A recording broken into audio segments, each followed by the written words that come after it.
is Noah, and when I was 7 years old, I took my first trip to Africa. On my trip, I saw kids playing with a soccer ball that was deflated. Then, I saw other kids getting their school lessons taught under a tree. And these kids did not have any books to read. Immediately, I thought about my own school back in the States, where we have rooms full of books and plenty of new soccer balls.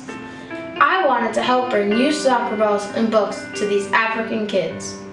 This was the beginning of my Books and Balls for Africa project, and over the past 5 years, with help from my family and friends, I have brought over 1,100 books and 30 soccer balls with soccer nets to 3 remote villages in Kenya and Tanzania.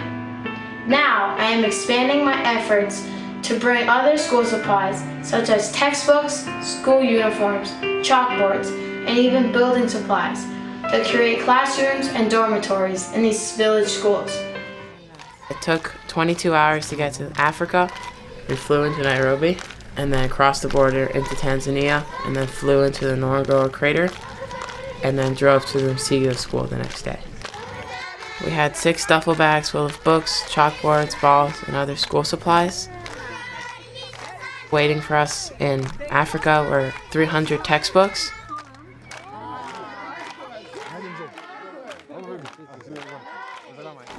Hello, I'm at my school right now, Kimball Union, and I'm doing a bake sale to raise funds for Noah's Books and Balls for Africa.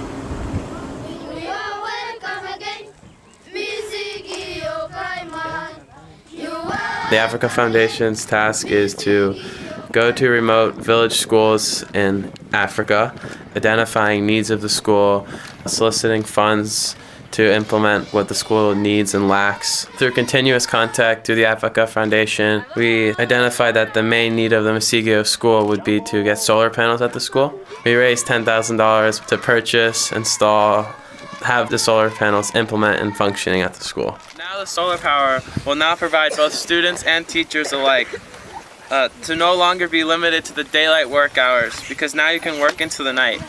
And this will give you the opportunity to access the internet, a huge educational resource.